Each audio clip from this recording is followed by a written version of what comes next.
Okay, let's talk about these questions. How would you describe the protagonist? Well, we know from the beginning that he's a school teacher. And we know that he believes in working hard, improving his life and the life of his students. But we also see that he doesn't quite understand why his brother does heroin. And when at the beginning of the story, he receives the news that Sonny was caught, he doesn't believe it. It's like something so bad that he has trouble understanding it. So this is how far away his life is from his brother's. He does what he thinks is the correct thing in life. And so when his brother does the opposite, he cannot understand. But there's also something interesting about his attitude toward his brother. It says, I couldn't believe it. But what I mean by that is that I couldn't find any room for it anywhere inside me. I had kept it outside me for a long time. I hadn't wanted to know. And here's the interesting thing. He says, I had had suspicions, but I didn't name them. I kept putting them away. So he knows that he has cut off a part of his life, that he has shut away a part of his life and his history. He knows this. He doesn't want to go back to see what he has shut out.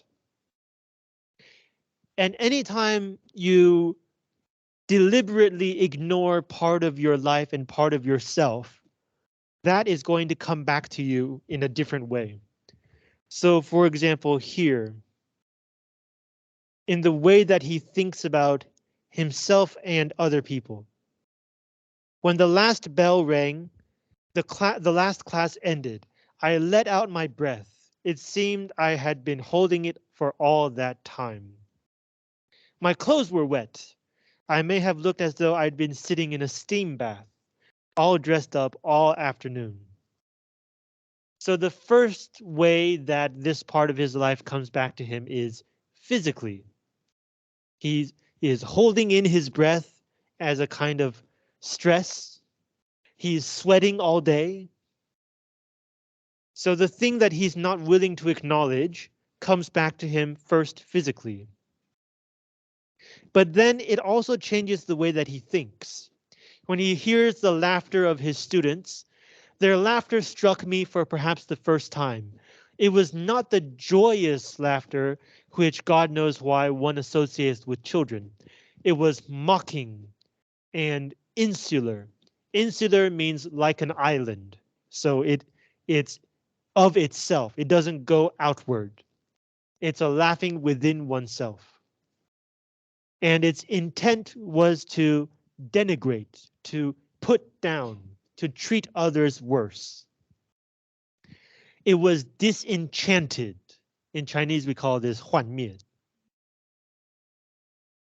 And then if you skip a next line, perhaps I was listening to them because I was thinking about my brother, and in them I heard my brother and myself. And then later on, when he thinks about the way that he has ignored his brother, he also feels guilty about it. Let's see if I can find this. An old friend of Sonny comes to look for him to tell him the news, to make sure he knows about Sonny being caught. And the friend says, what are you going to do? He asked me. I mean, about Sonny. And the main character says, look, I haven't seen Sonny for over a year. I'm not sure I'm going to do anything. Anyway, what the hell can I do? That's right, he said quickly. Ain't nothing you can do. Can't much help old Sonny no more, I guess. So I don't know if you can tell, this last line is sarcasm. He's mocking the main character for giving up on his own brother so quickly. So like the way that the main character says there's nothing I can do, What do you expect me to do? It's very defensive. It's himself trying to keep his brother and that part of his life away from him still, even at this point. Um, but the friend keeps on going, and so finally the main character says, "Look, don't tell me your sad story. If it was up to me, I'd give you one."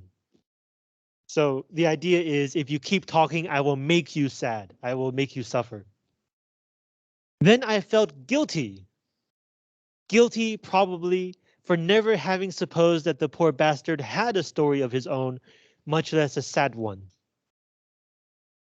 So now he feels guilty because he never thought that maybe this annoying person also had his own story. And this is also connected with his relationship to his brother. Maybe he never really thought about Sonny's story.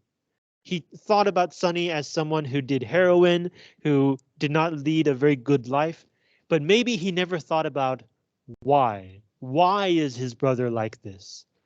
And that makes him feel guilty. So to go back to our original question, wait, I think we have one more piece of evidence I want to mention. Um, okay, section break. I didn't write Sonny or send him anything for a long time.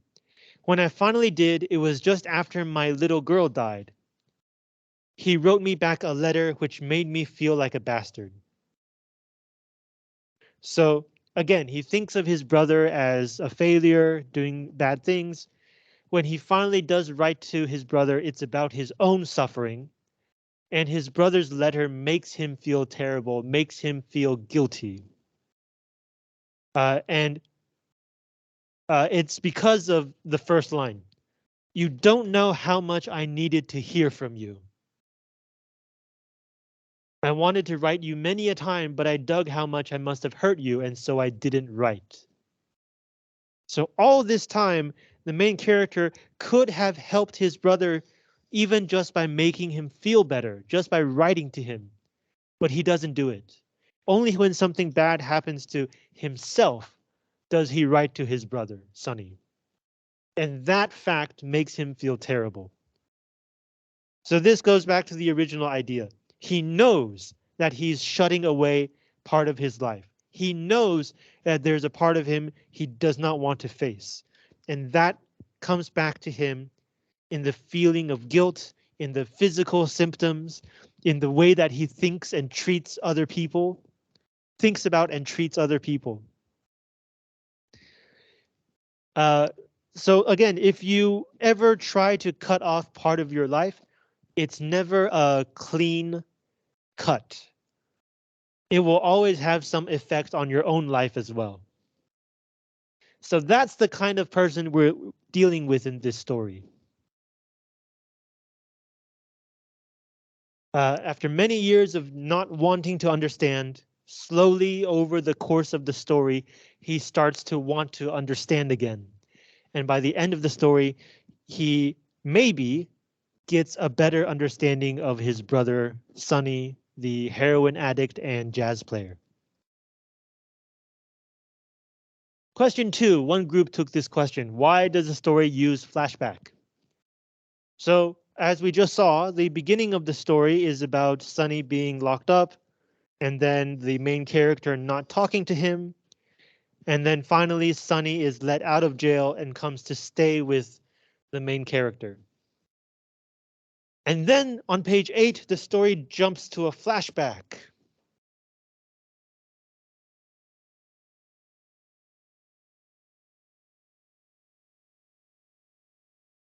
The author uses the repeated word safe to jump us back into the past. And as we read, we will realize that this scene is set in the author's childhood. And then in this section from here to page 16, we start to get the story of the of the main character's life. How he was like as a child, what he decided to do, how he became the teacher that he is today. Sorry, and then after the flashback, Sonny comes to move in with him and his wife.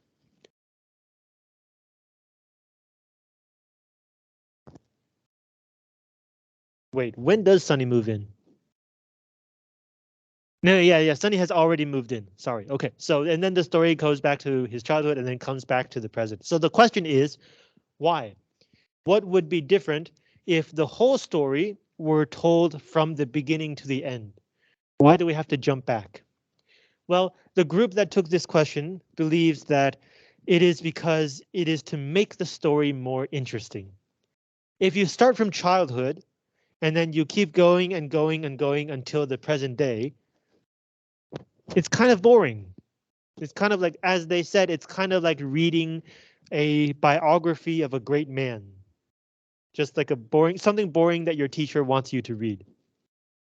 But this story tries to create interest from the reader by first giving us some questions and then later on giving us the answers, the information that we need to make sense of the situation. So even from the very beginning of the story,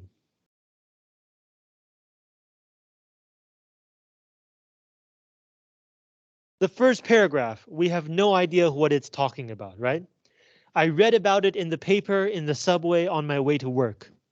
I read it and I couldn't believe it, and I read it again. Then perhaps I just stared at the newsprint spelling out his name, spelling out the story. I stared at it in the swinging lights of the subway car and in the faces and bodies of the people and in my own face, trapped in the darkness which roared outside. 我有插电啊，这干嘛？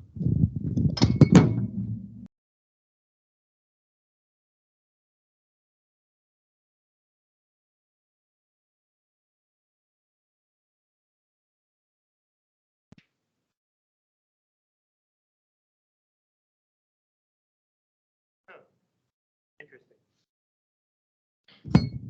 Sorry about that.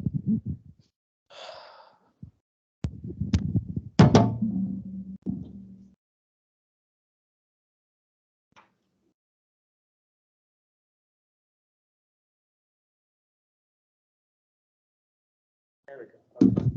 Okay. So the very first paragraph does not tell us anything. It tells us something happened and he is shocked. And only later as we keep reading do we understand what's going on.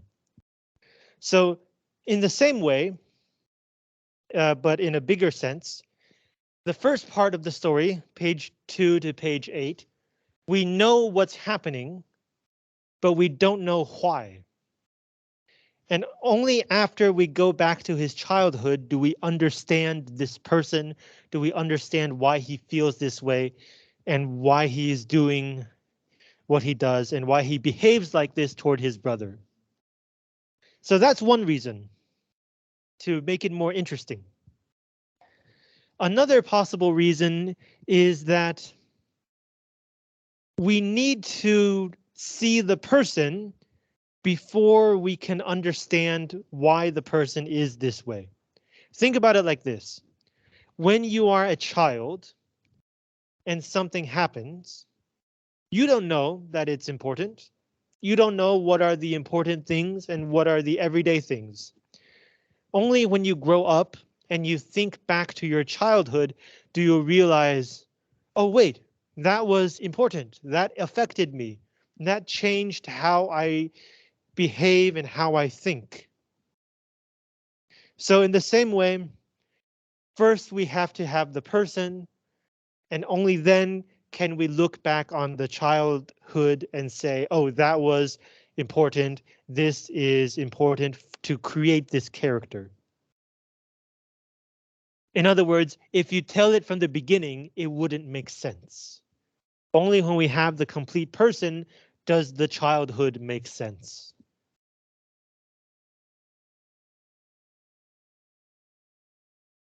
Number 3, today's most popular question. How would you explain the darkness on pages 8 and 9? So most groups got the general idea. The idea that Black people in the United States and in most places around the world suffer and struggle more than other people, especially more than white people. But the story gives a very specific kind of suffering. So let's take a look at page 8, page 9. So in this scene, this is in his childhood, right? We just jump back to the past. And the scene takes place indoors. You can see the darkness growing against the window panes, and you hear the street noises every now and again, or maybe the jangling beat of a tambourine from one of the churches close by. Tambourine. What's tambourine in Chinese? The thing that you you can hit and it makes a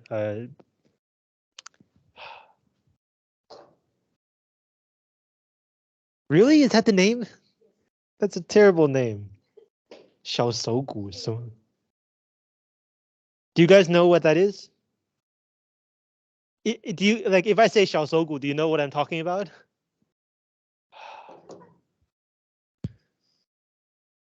Okay. If I show you a picture, you will know what it is.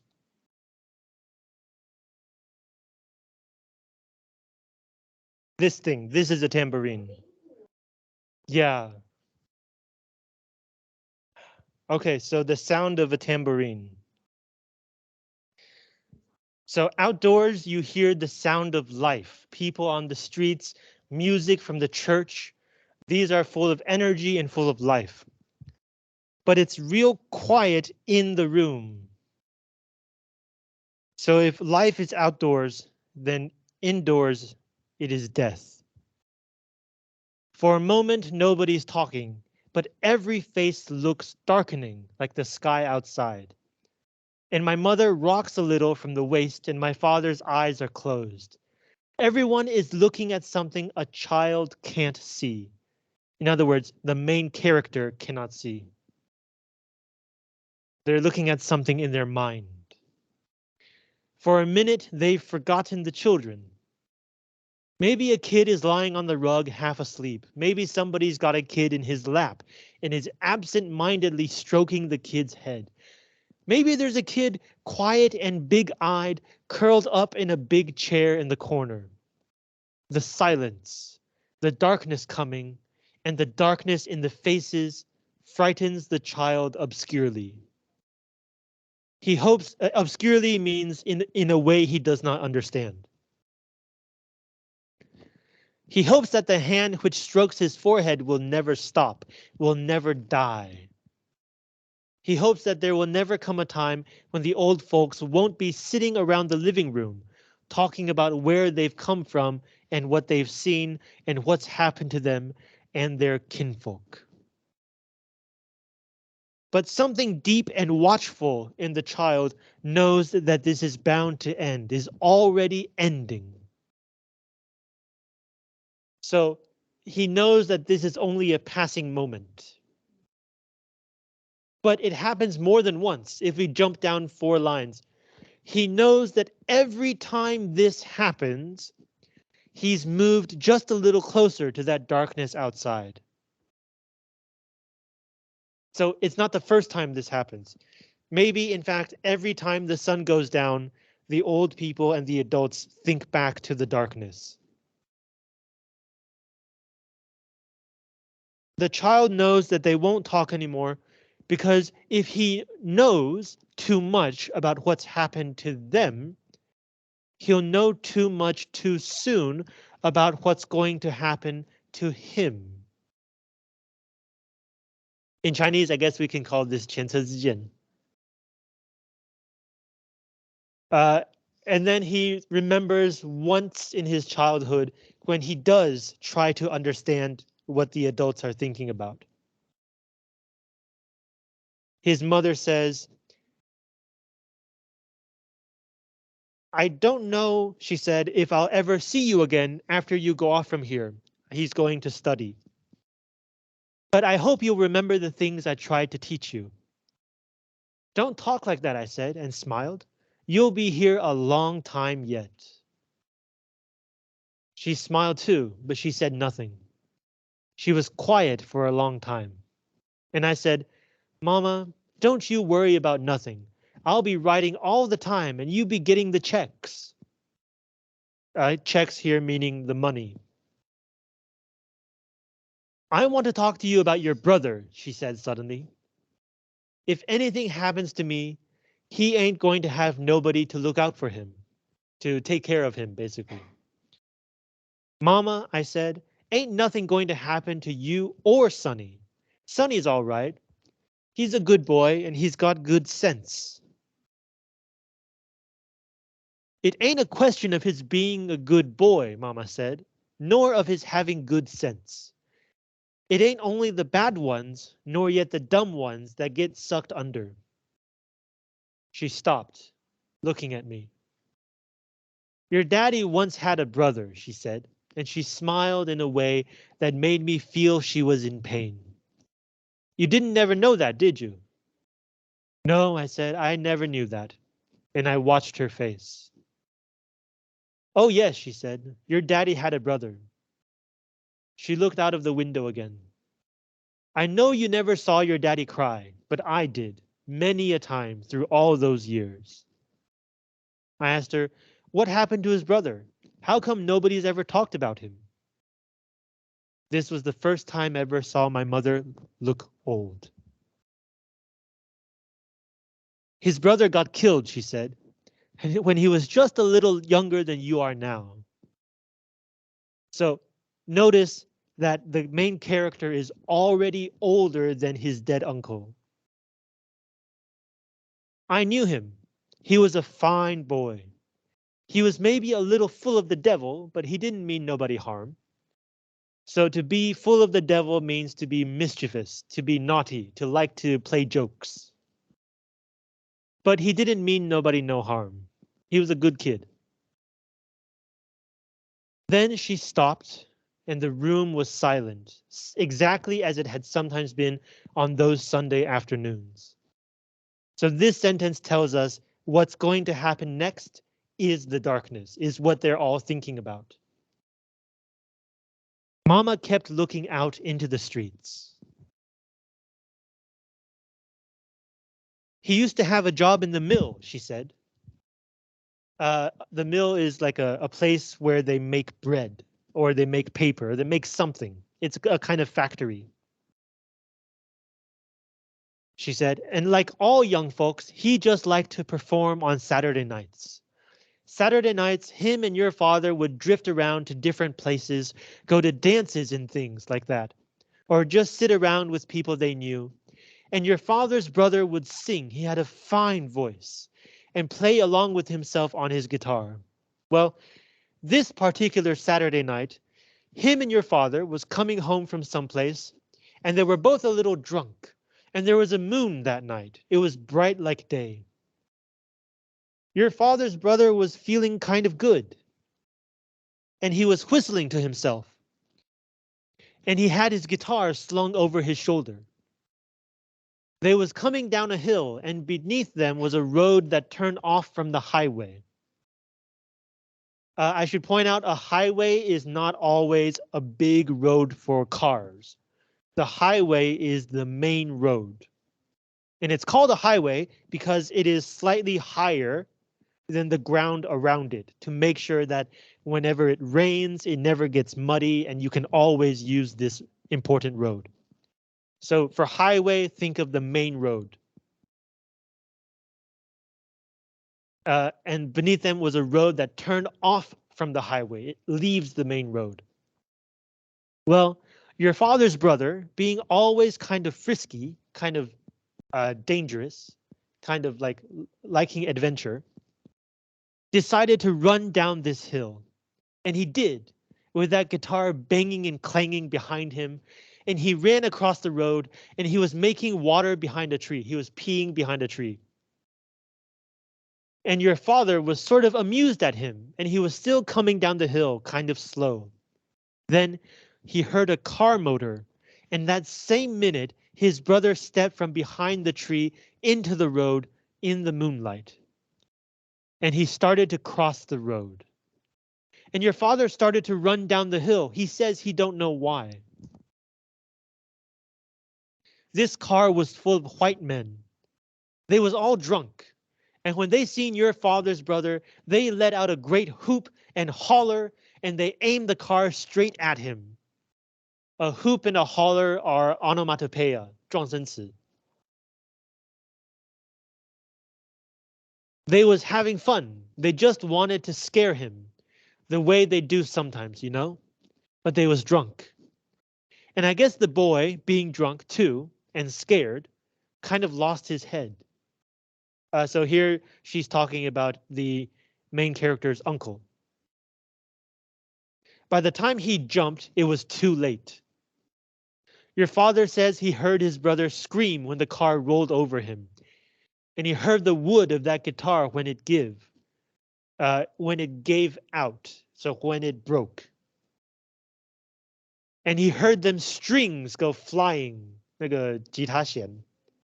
And he heard them white men shouting, and the car kept on a-going, and it ain't stopped till this day.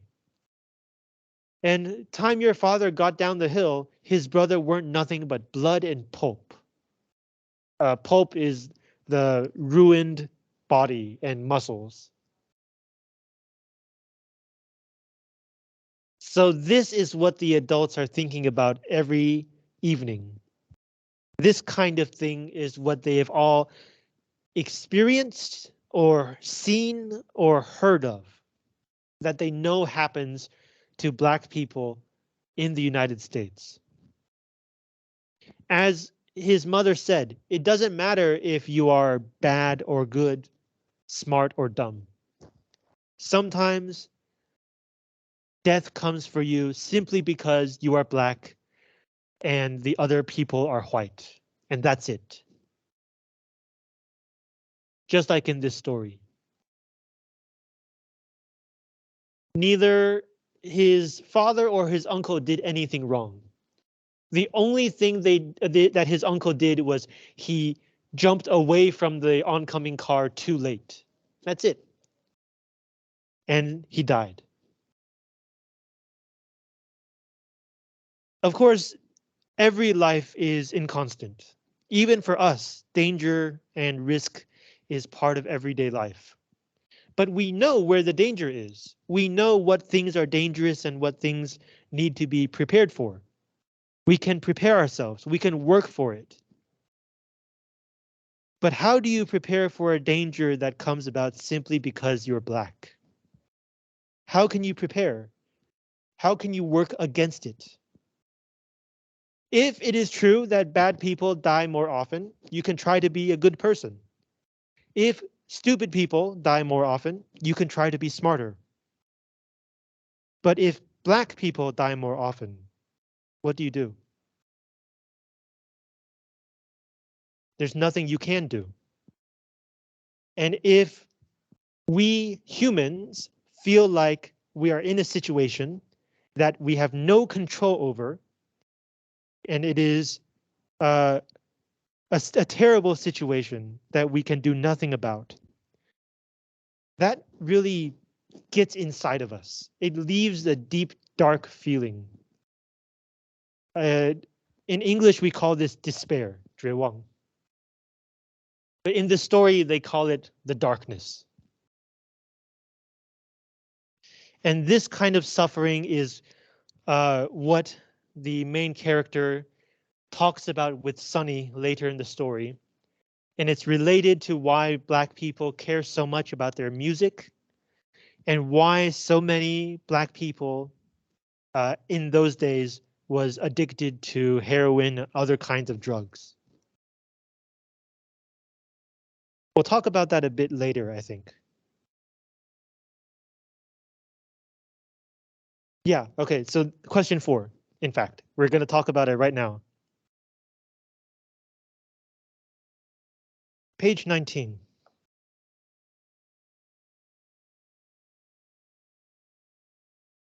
So if you keep that discussion in mind as we look at this page, this is like a little time after Sonny has moved in with his brother.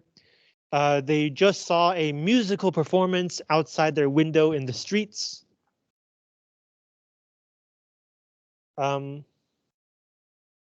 太大了.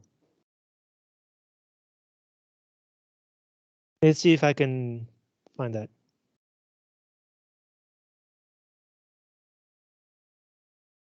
Here, so Sonny talks about the woman who was singing outside their window. When she was singing before, said Sonny abruptly, her voice reminded me for a minute of what heroin feels like sometimes. When it's in your veins, 血脉. It makes you feel sort of warm and cool at the same time. And distant, far away. And sure. He sipped his beer, very deliberately not looking at me. I watched his face. It makes you feel in control. Sometimes you've got to have that feeling. Have you ever taken heroin before? So heroin is what's known as a downer. It's a drug that calms you down. As Sonny says, it makes you feel separate from your immediate reactions. It makes you feel distant. And they say, I have not taken heroin before, but they say that addiction usually starts when there's just one thing in your life that, or one moment in your life that you can't handle. And so you take a little bit of heroin to keep that part away for a while. And it works. You get through it, you can return to your normal life. But then something else bad happens and you use a little bit of heroin again. And slowly the bad things that you have to use heroin for are not as serious as before because you know that it works. It does help you. And little by little, you find yourself taking a little more now, then a little more later, and you start to depend on it.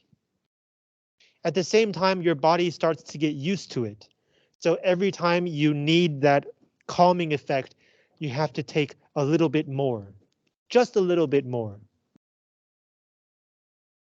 And that's how you become addicted.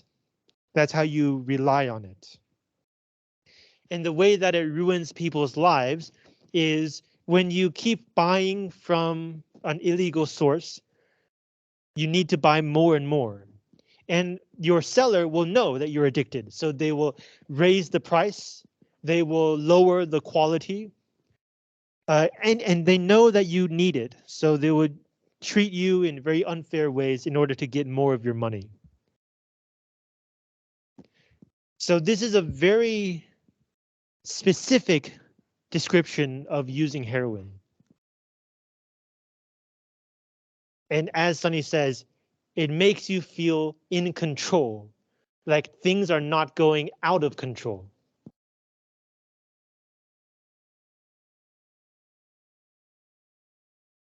Now, back to page 19.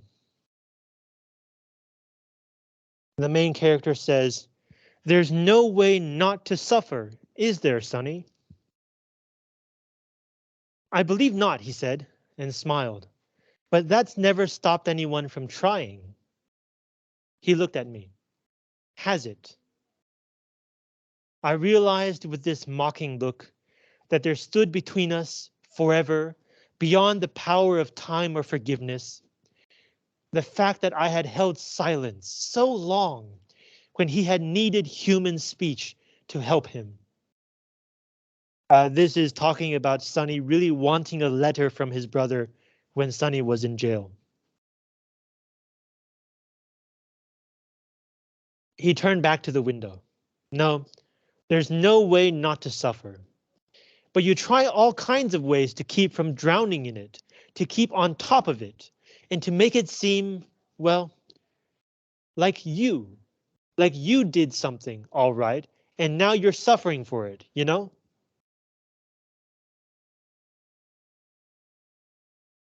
I said nothing. "Well, you know," he said impatiently, "why do people suffer? Maybe it's better to do something to give it a reason. Any reason." So this is also talking about that random violent death of the darkness. Right? If you know why you suffer, then you can work against it. But if you don't have a reason, what can you do?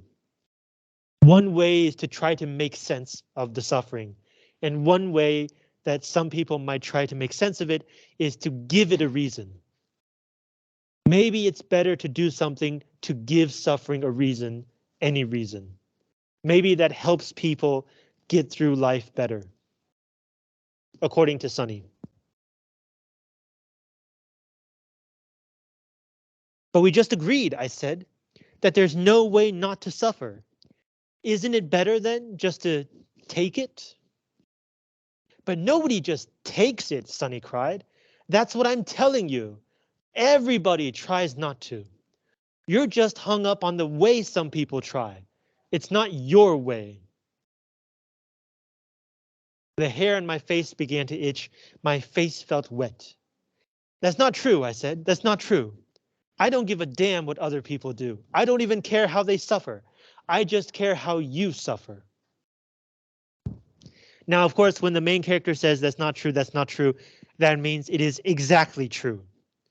We've already seen that the main character deals with his suffering by shutting it away, by ignoring that part of his life. He does use some way to deal with his suffering. And as Sonny says, he just cares about the way that Sonny tries. He thinks it's a bad way. But really, neither way is very healthy.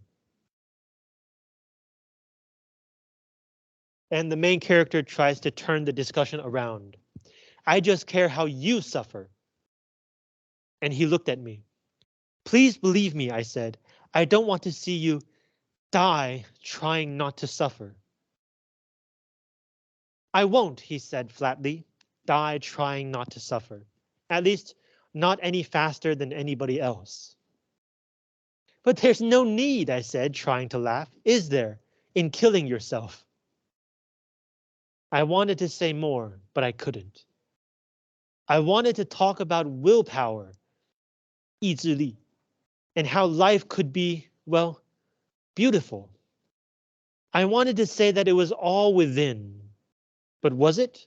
Or rather, wasn't that exactly the trouble? And I wanted to promise that I would never fail him again. But it would all have sounded empty words and lies. So I made the promise to myself and prayed that I would keep it. So this question is about this section. Life is beautiful. It's all the beauty of life comes all from within yourself.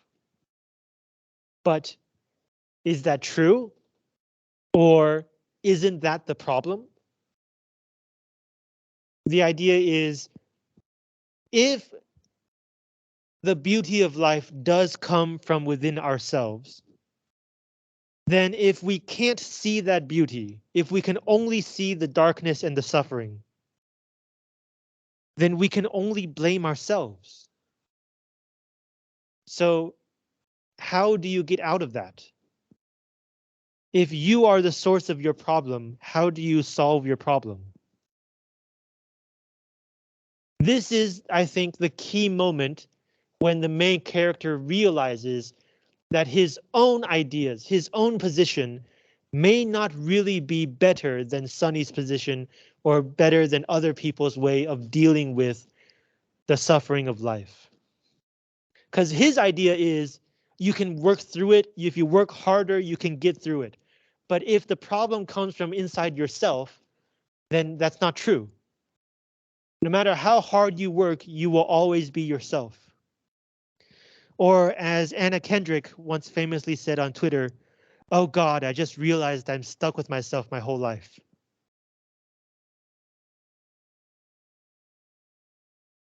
And so the main character's solution is to make a promise to himself. He's using himself to work against himself. But will it work? He doesn't know. He can only pray.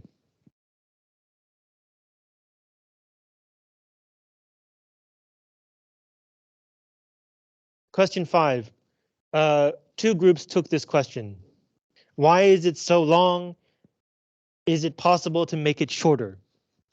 Both groups think that the story is so long because it's not just enough to have the ideas. We need to understand the life of the people who have those ideas. If we only read page 19, it would seem like an interesting argument. But because we have, supposedly, read the previous 17 pages, we know that it's not just an argument. It's a reflection of the two very different lives of these two brothers.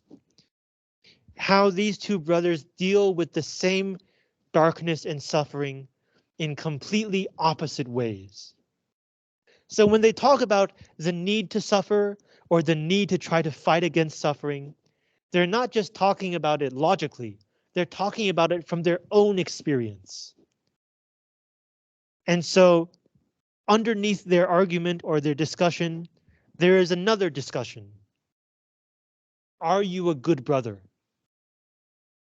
The main character feels Sonny judging him for trying to shut him away from his own life, for trying to ignore Sonny when Sonny was in jail.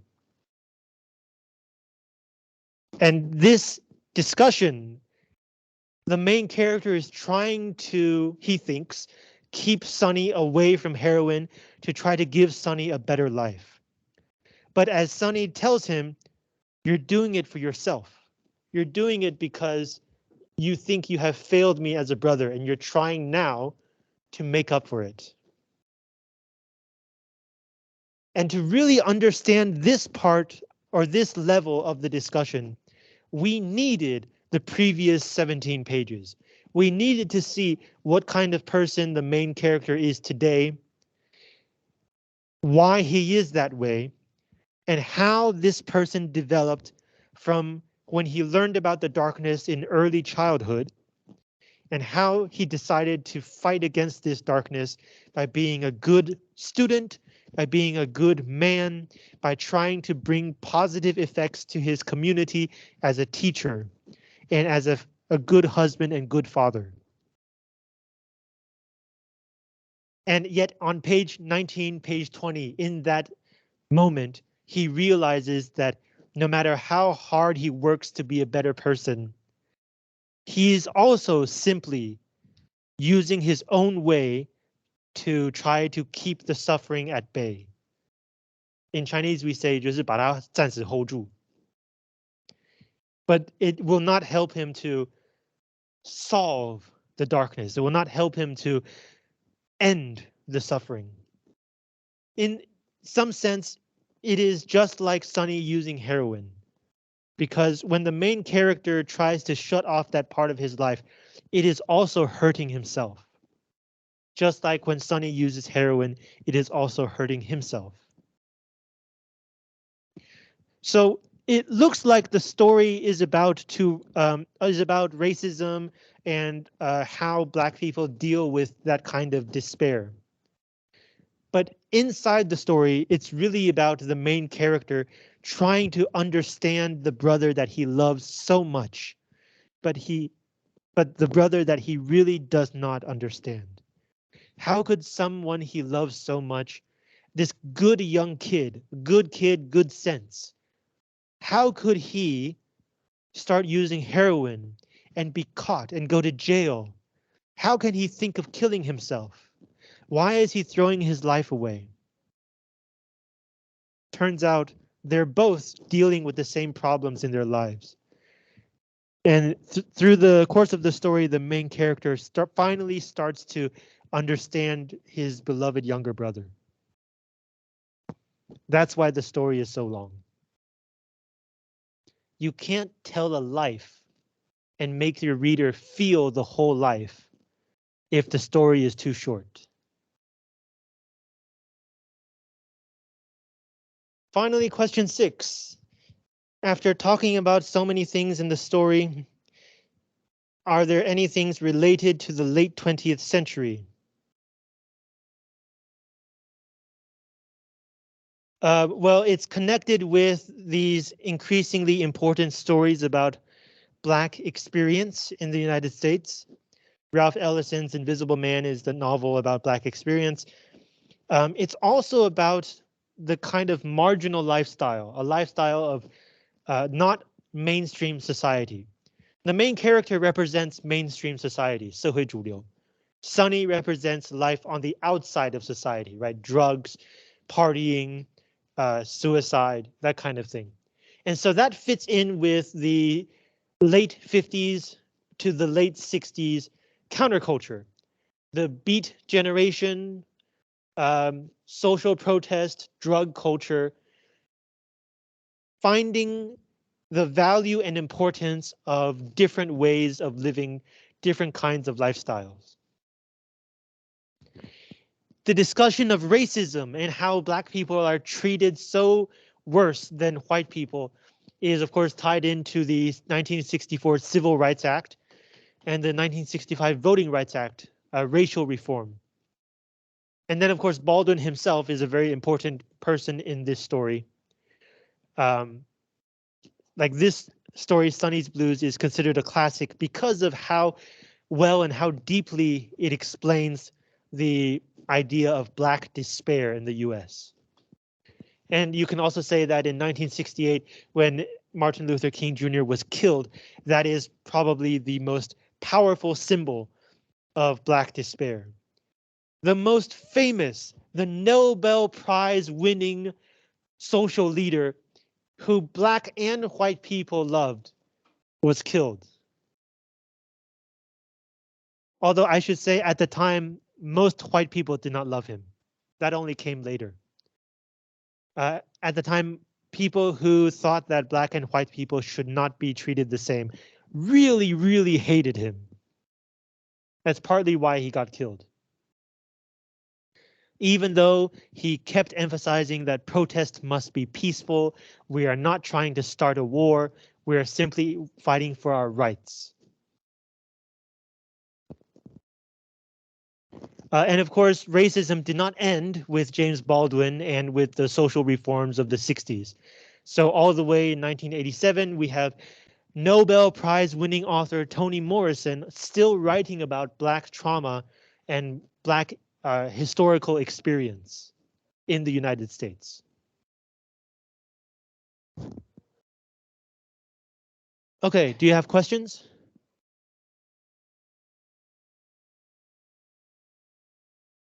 All right, next week, we're going to read my favorite story of the semester, The Ones Who Walk Away from Omelas by Ursula K. Le Guin.